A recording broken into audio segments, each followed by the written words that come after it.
estamos aqui novamente. Que bom! Nesta aula, faremos uma análise topográfica e estrutural da Constituição Brasileira, bem como vamos apontar os seus elementos nucleares e objetivos. Os objetivos das constituições nem sempre foram tão amplos como hoje em dia.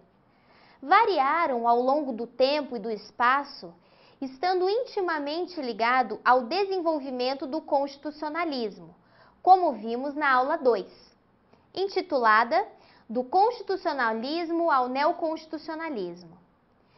Entende-se por objetivo ou objetivos os conteúdos constantes dos textos constitucionais. No constitucionalismo moderno, por influência do positivismo e de ideias liberais, em geral, as constituições basicamente previam a separação dos poderes e asseguravam um rol de direitos individuais, que seriam os espaços de liberdade.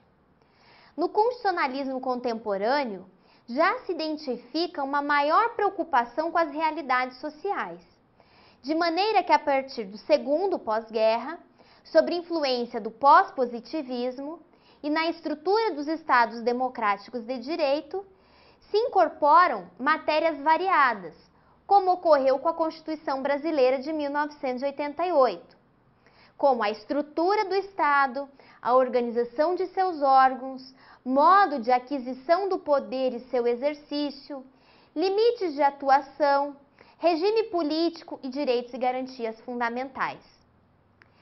Desta sensível ampliação do conteúdo das constituições, passou a ser necessário distinguir a ideia de Constituição em sentido material e a Constituição em sentido formal. As prescrições das Constituições que não se referem à estrutura do Estado, à organização dos poderes, seu exercício e aos direitos do homem e respectivas garantias, só são constitucionais em virtude do documento que a aderem. Por isso, disse que são constitucionais apenas do ponto de vista formal. Acompanhe comigo. Por mais que possam apresentar certas semelhanças estruturais e de conteúdo, cada Constituição possui a sua identidade. O seu conteúdo está diretamente relacionado com a função de dirigência ou garantia que assume dentro do Estado. São consideradas funções a limitação jurídica do poder pelos métodos de distribuição horizontal e vertical de competências, a promoção da ordem e da ordenação, a organização e estruturação do poder, a legitimidade e legitimação da ordem constitucional, a estabilidade do ordenamento jurídico, a garantia e afirmação da identidade política, o reconhecimento e garantia da liberdade e dos direitos fundamentais, e a imposição de programas, fins e tarefas estatais.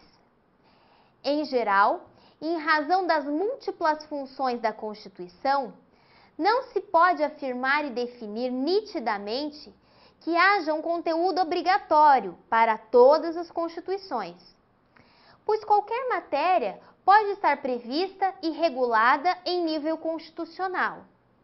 Assim como existem peculiaridades históricas, culturais, geográficas que justificam a inclusão de determinadas matérias na Constituição formal. A decisão política fundamental do Constituinte poderá também inserir na Constituição matérias usualmente delegadas ao legislador infraconstitucional, com a deliberada intenção de subtrair tais questões, retirar tais questões da livre disposição dos legisladores.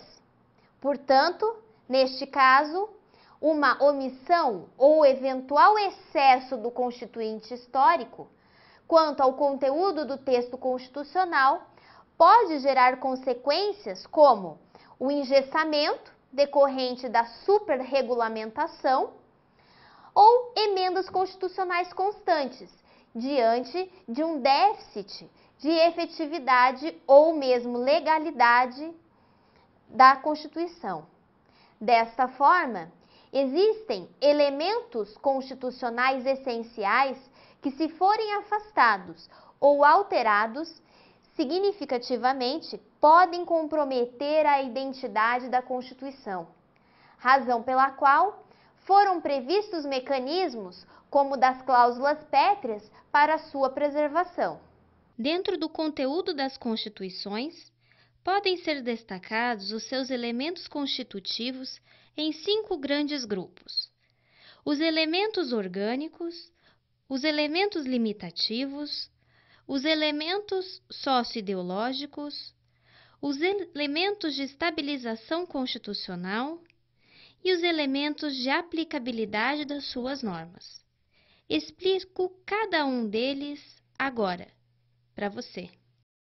No que tange à Constituição de 1988, podem ser considerados seus elementos, aqueles orgânicos, relacionados com a organização, estrutura do Estado e do poder. São exemplos desses elementos orgânicos os artigos da nossa Constituição que tratam de competências, organização do Judiciário, do Executivo e do Legislativo.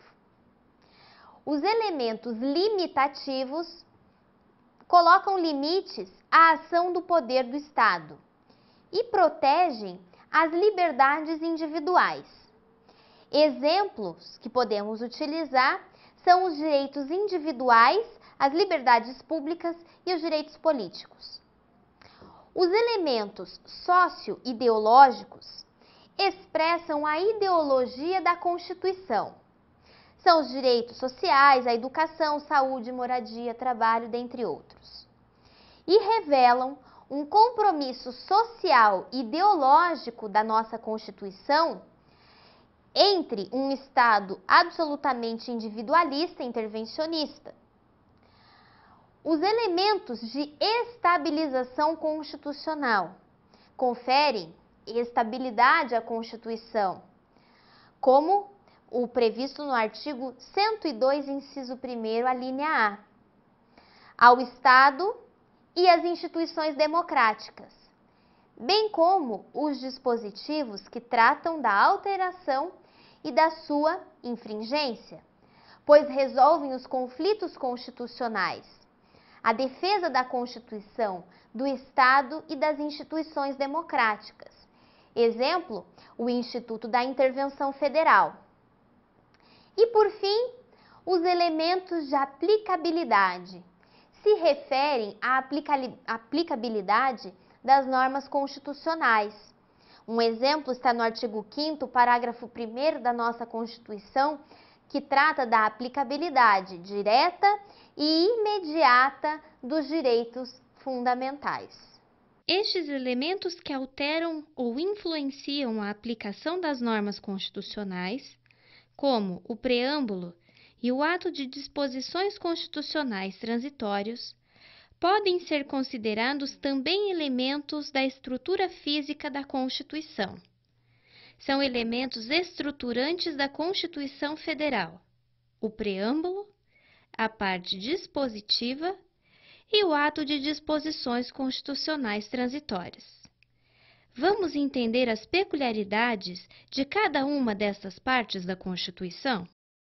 O texto constitucional e todos os elementos que o integram podem ser normalmente divididos em 3 partes: o preâmbulo, a parte dispositiva e os atos de disposições constitucionais transitórios.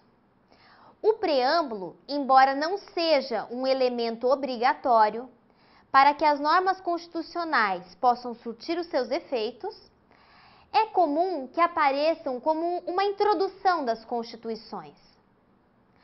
Os conteúdos dos preâmbulos podem variar de constituição para constituição, mas envolve formulações com um caráter valorativo, convicções, motivações da comunidade. Os preâmbulos também costumam esclarecer as circunstâncias e razões que envolvem e justificam a elaboração daquela Constituição, mas também as motivações que asseguram a legitimidade, além de situarem a Constituição dentro daquele contexto da tradição constitucional nacional, enunciando objetivos e promessas. A grande divergência doutrinária a respeito da natureza jurídica destes preâmbulos, havendo três teses distintas: a teoria da irrelevância jurídica, que considera esse preâmbulo apenas um reflexo das posições ideológicas; a teoria da plena eficácia, que estabelece que o preâmbulo possui força normativa e, portanto, é norma constitucional plenamente aplicável; e a terceira corrente, a da teoria da relevância jurídica indireta.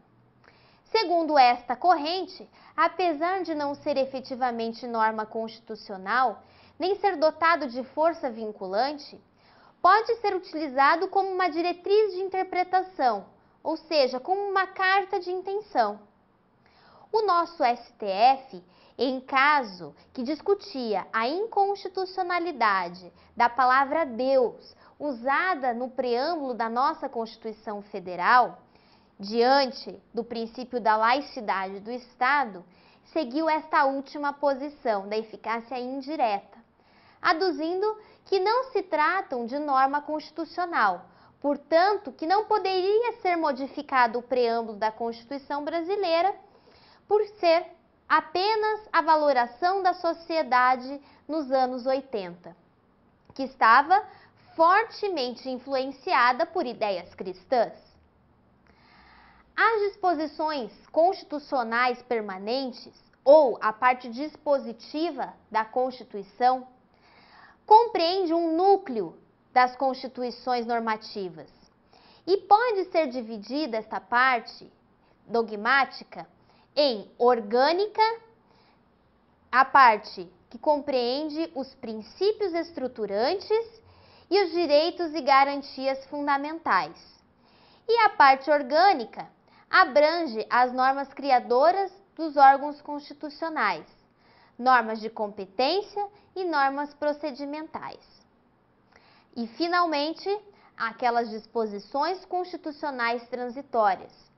Compreendem as normas constitucionais que disciplinam situações provisórias, com o objetivo de promover a transição da ordem constitucional anterior para a atual.